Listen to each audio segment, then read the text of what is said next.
शामली में भाजपा के सदर विधायक तेजेंद्र निर्वाल व सीएमओ डॉक्टर संजय अग्रवाल ने कांदला कस्बे के राजकीय अस्पताल में लगे ऑक्सीजन प्लांट का संयुक्त रूप से फीता काट कर शुभारंभ किया।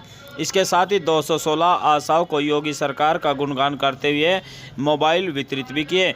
इस मौके पर विधायक तेजेंद्र निर्वाल ने कार्यकर्ताओं को संबोधित करते हुए कहा कि कोरोना काल में ऑक्सीजन की कमी के चलते बहुत लोगों की जानें गई थी।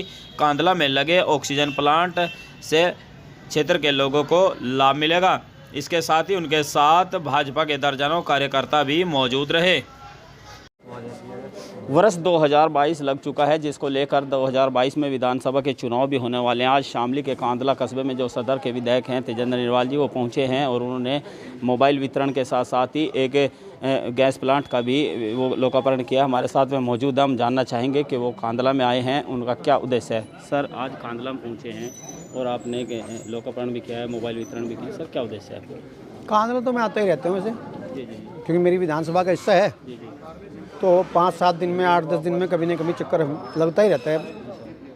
आज तो चूँकि मैंने अपनी दीदी से ऑक्सीजन प्लांट के लिए पैसा दिया था और उसका लोकार्पण किसी व्यवस्था के कारण से नहीं हो पाया था अब तक, लेकिन प्लांट तो पहले लग चुका था। लेकिन अब चूँकि कोरोना के दोबारा से गति बढ़ रही है तो उसको दृष्टिगत रखते हुए सुचारू रूप से काम कर रहा है नहीं कर रहा है, इसमें लोकार्पण के साथ साथ ये भी मन था कि उसे चला के देख लेंगे ताकि अगर कोई इमरजेंसी आए तो उसका प्रयोग किया जा सके। साथ में हमारी आशा बहनें हैं, उनके लिए सरकार ने तकनीकी सहायता उनको मिलती रहे, उनके काम को भी गति मिल सके, उसमें सुगमता आए। इसी कारण से उनको एक मोबाइल स्मार्टफोन कह लीजिए माननीय मुख्यमंत्री जी के द्वारा दिया गया था। तो उस दिन मैं कहीं बाहर था, कार्यक्रम में आ नहीं पाया था, तो आज कुछ अपनी बहनों को। प्रदेश में लगातार 5 साल पूरे होने को हैं योगी सरकार के, और जो कांदला में आपके द्वारा विकास कार्य कराए गए हैं, कुछ बाकी रह गए हैं, वे सर कब तक पूरे हो जाएंगे? जैसे कि बाईपास मार्ग के खस्ता है, नहीं एक और जो पुल है उसका निर्माण होने थे, पुल का बहुत जल्दी में लटके हुए हैं। नहीं, वो पुल का बहुत जल्दी पैसा सैंक्शन हो चुका है, कभी भी टेंडर हो सकता है। बाकी ऑक्सीजन प्लांट और मंदिर का कार्य, मंदिर का लगातार चल ही रहा है।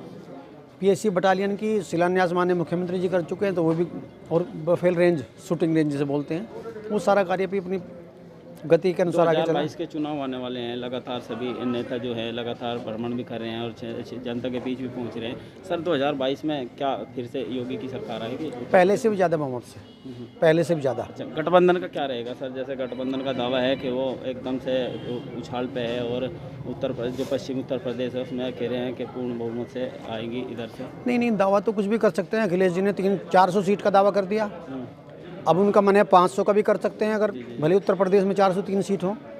जहाँ तक गठबंधन की बात है, जो भी गठबंधन में मुलायम सिंह जी के साथ मिलेंगे, अखिलेश के साथ मिलेंगे, तो अगर वो गठबंधन का लाभ लेना चाहते हैं तो उनके कुकर्मों का, उनके पापों का, पिछले 5 वर्षों का हिसाब भी उन्हें लेकर आना चाहिए जनता के बीच में।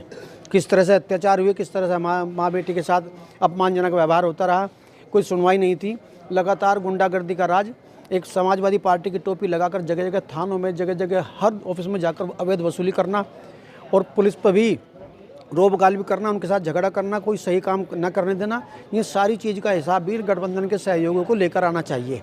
क्योंकि अगर आप किसी के सहयोगी बनते हैं तो उसके अच्छे बुरे काम का फल भी आपको मिलता है।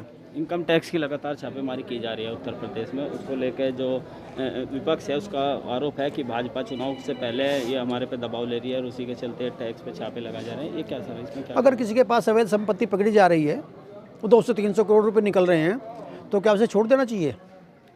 पहले उन्होंने दबाव बनाया क्योंकि वो लोग उन्हीं पार्टी के हैं, और पहले सबसे पहले रेड पड़ते रोना किसने शुरू किया? खुद अखिलेश जी ने।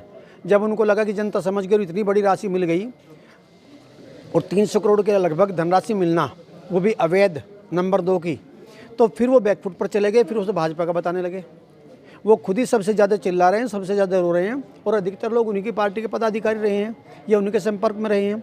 अगर किसी को कोई नंबर 2 का पैसा किसी के पास है तो उसे निकालने में बुराई क्या है? उन्हें तो अप्रिसिएट करना चाहिए कि अगर ऐसे कोई धन कुबेर नंबर 2 से लेकर बैठे हुए हैं कहीं गलत, उन्हें खुद अखिलेश जी को प्रशंसा करनी चाहिए माननीय योगी जी की, जो निकाल नहीं पाए, या ये कहो कि उन्होंने जमा कराया था, ये वही पैसा था जो हम गरीबों में बांट रहे हैं। अच्छा, जनता के द्वारा 2022 में फिर से क्या आप बीच में आएंगे, दोबारा से कुछ चुनाव लड़ेंगे या नहीं लड़ेंगे?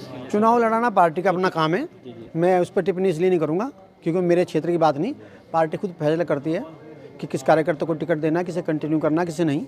और पार्टी इस बात का भी आकलन करती है कि कोई गलत काम करेगा तो निश्चित रूप से टिकट उसे नहीं मिलना।